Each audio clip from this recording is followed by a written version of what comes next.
Pre-ordering your comics 3 months in advance can save you a lot of money. Stay tuned as I open up this box of comics I just got in from my subscription service, and let's find out what comics I'm ordering these days.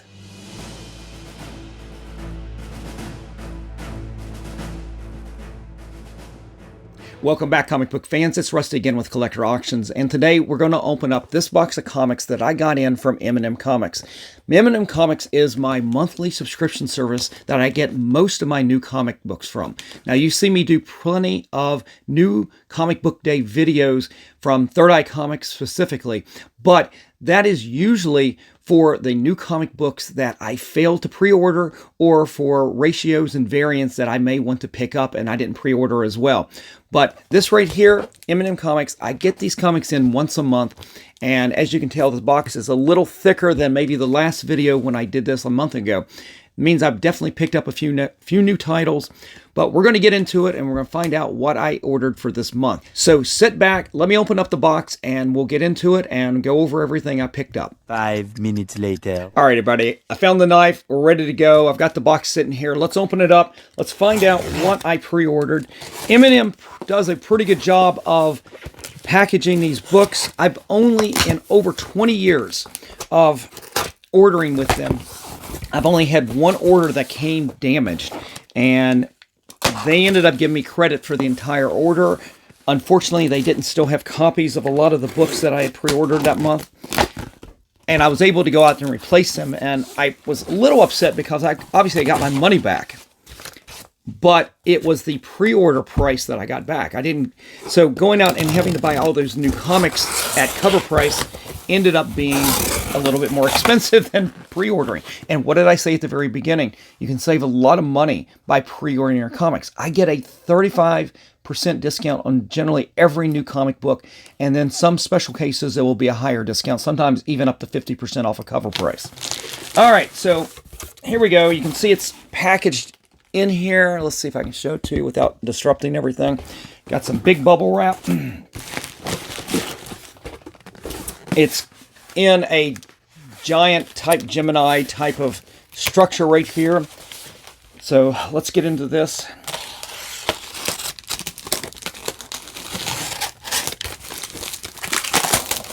I may fast forward through some of this. Okay, here is the brick of comics right here, and we'll put the Gemini, the fake Gemini, on the side, and you can see it's all bagged and everything and taped up. Oh boy, lots of tape. I usually just like to cut the bag away and not get near the comics and try to damage anything when I'm opening this up. But here we go. All right, so first off, I've actually got a bag of comics right here, and let's see what's in this. I suspect this is probably some of the free comic book day comics, but we'll start with the Marvel Free Previews magazine that came here. And obviously they're pushing the new X-Men right there. And for the free comic book days that they sent me the Mad magazine comic right there. I love this. When I talked about free comic book day, this was actually the first comic book that I picked up. And the Star Wars copy right here is by Charles Soule. Oh, this is nice. This is not a free comic book day, but this is the Nexus Volume 2, the newspaper strips, issues 1 of 5. This is something that I have not been able to find at my local comic book shop. So that's kind of cool. That's a book I really kind of wanted because I love Nexus and Steve Rude's artwork. And then we got the free comic book day Blood Hunt right here.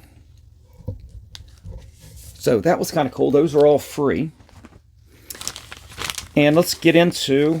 I'm not even going to look and put these in order. I'm just going to pick them up and show you. So we've got Avengers number 12. And we're just going to go through these fast.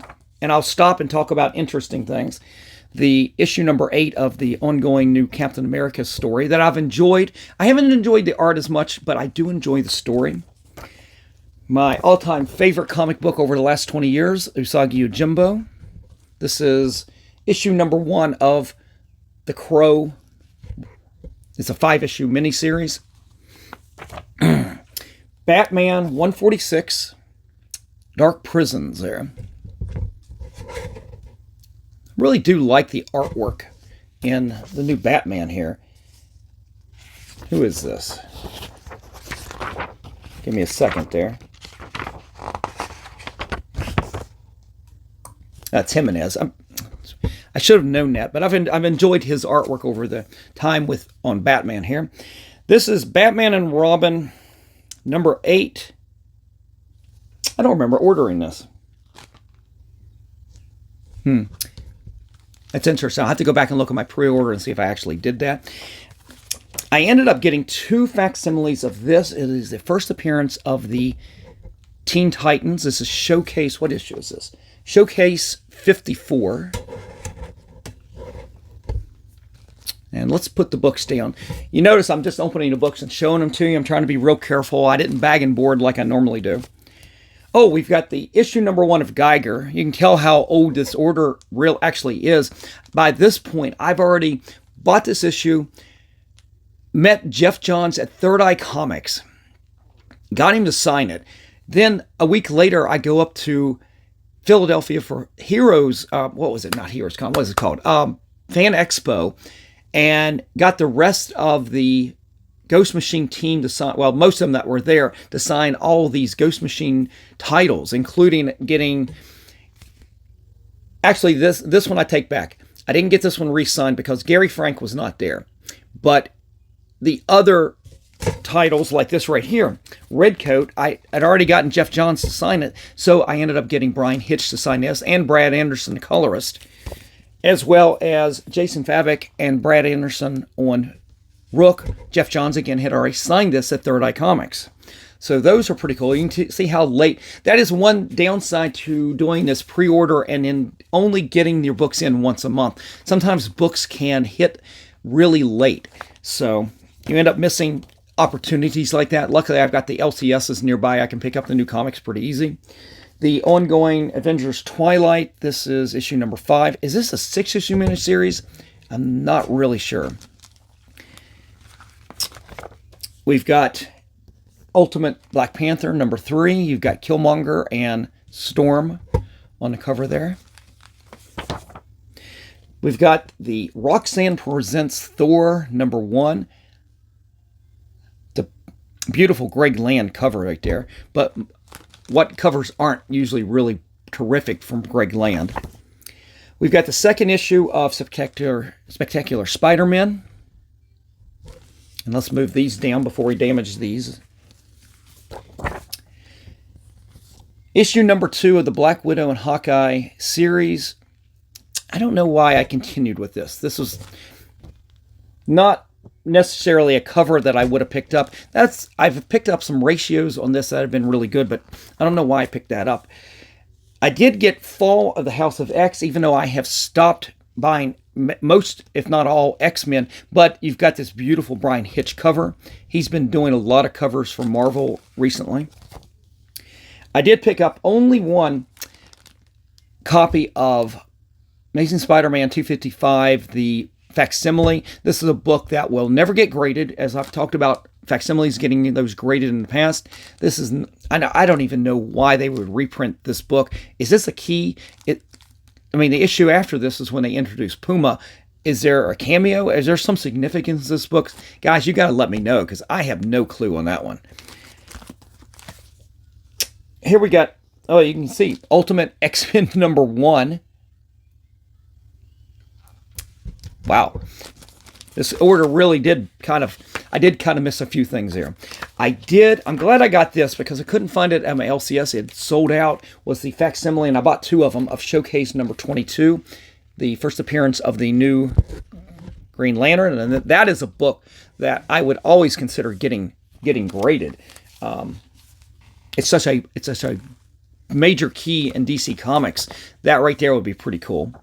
Oh, I did get the Ultimate Spider-Man number 4, and I had already picked this up because I had been reading this. I wanted to get this as soon as it came out to read this story. They changed, there was a different artist on this one, and I didn't particularly care for that change in pace from Pacheco's art. Ooh, I got excited. I looked here and I thought it was the Ultimates number 1, but it's actually just the ad on the back of the cover. It is for Ultimate X-Men number 2. Again, Peach Momoko. Then we've got Edge of Spider-Verse number 3. We've got the Star Spider. I kind of go back and forth on these Edge of Spider-Verse covers. You get these variants of Spider-Man, Wolverine type characters, and are any of them going to be worth anything? I didn't think Spider-Boy would be worth anything, and that kind of exploded, and I kind of missed the boat on that, but I don't care. I still don't like the character. But I kind of go back and forth on some of these variants that you have on the Edge of Spider-Verse. But I went in and picked that up just because, oh, it's Star Spider. I don't know. Is that a thing? Beats me. We've got another X-Men title. This is Fall of House of X number 4. Again, Brian Hitch. I think these are connecting covers, too, as well. Oh, we got Avengers number 13. You can tell I'm out of order a little bit here. And this one I definitely picked up for my LCS. I would like to find a virgin copy of this, but this is a beautiful David Mack cover to X-Men 97. This is issue number 2. And excuse me, my mic just dropped.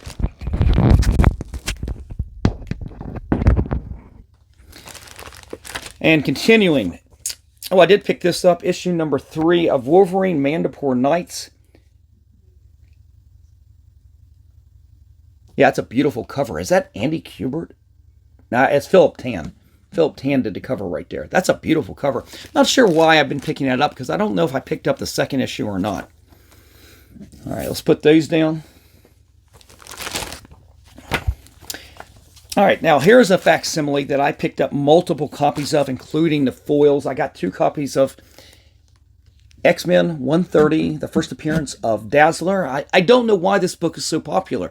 I don't understand it. You guys will have to let me know what's the big deal about this book. Got me. But I did go ahead and pick up 2 foils of this as well. Now, this is something that I might take to Heroes Con to get Chris Claremont to sign. I love getting some of these these facsimiles like this. These are big books. Getting a original copy signed is fantastic too. But if I decide to get this graded, these are probably going to come out 9.8. You never know. You may have a chance at a 9.9 these days. But it'd be kind of cool to get this signed. I picked that up on New Comic Book Day as well from the stands, but they didn't have any foils. This is issue number 47 of Spider-Man. This is a book that, unless something really changes, I'm going to probably drop after issue number 50. I just have not been enjoying the stories. I haven't been enjoying the John Romita Jr. artwork. It's just, nothing's there. Most of it's been just because it's an ongoing title, and I've just been collecting it out of habit. And I wish it was better. It started off really good, but it's just kind of, I don't want to say fallen off, but it's gotten dull. It's gotten, I don't want to say lazy. I just don't, there's none of it that I really like, except for some of the ratio covers. And of course, here's issue number 48. And I'm still buying this, but I'm not buying any of the variant covers anymore. It is Something's Killing Children 36. I just been actually just enjoying reading this.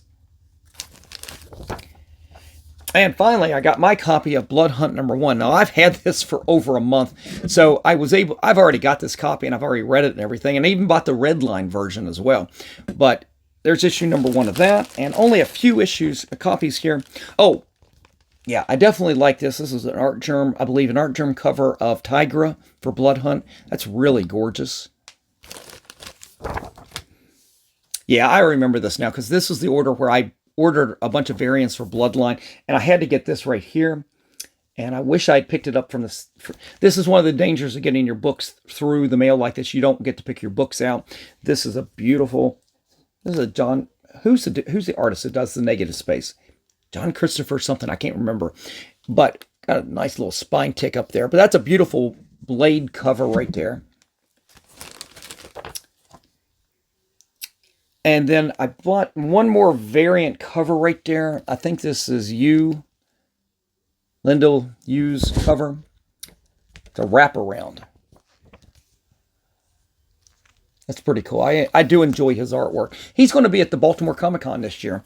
And even though I could get more comics signed, I've actually got a piece of New Avengers artwork that he did that I got him to sign last year at Heroes Con, and took a picture with him. I'll have to go back through the camera roll and see if I can find that. And then the last thing in here, that was actually the last comic book, but the last thing in here was DC Connect's free preview guide that they put out every month. So that's about it. Let's put something good up there. Let's put up the X-Men 130 variant for you guys to look at as we finish up here. So that is all the new comic books I pre-ordered for this month. I've been picking up some other issues, and some of them I actually doubled up because I wanted to go ahead and get them on the stand when they came out in New Comic Book Day. But this is a great example of if I had went to the LCS and I picked all these up throughout the month for New Comic Book Day. I mean, this right here, this is a big pile of books. This has probably been several hundreds of dollars worth of comics just to buy new comics, pretty much at cover price. And that's why that 35% off discount on most everything here is crucial. That's why I can buy as many comic books as I do just with that discount. Now, I did fail to order the next month's pre-order. I don't know why. I slept on it. And I've already talked about it in some of the previous videos on some of my new comic book days. In fact, I just did a new comic book day where I went to the LCS and it was books that I had failed to pre-order. Again, I just forgot to order that month. And unbelievable how many books in that one particular week that I ended up missing that I picked up, and that got to be pretty expensive. So again, if you guys haven't done a subscription service, I would recommend it. Just find somebody that you can have faith in that they're going to send you books in really good condition. Generally, M&M Comics, I've used them for over 20 years at this point. Actually, maybe a little bit longer, closer to 25 years. And only one order in all of those years have I had an issue with, and I got compensated for that. So, guys, thank you for watching today. I hope you enjoyed everything. Let me know in the comment section below what you think about all the comic books I picked up. And if you enjoy this kind of content, definitely hit that like, slap the subscribe, and click on that notification bell so you guys don't miss out on any of my content that I put out each and every week, Mondays and Fridays at 10 a.m. All right, guys, I've had fun showing off all these books. I'll see you for the next episode. Just remember, every comic has a story.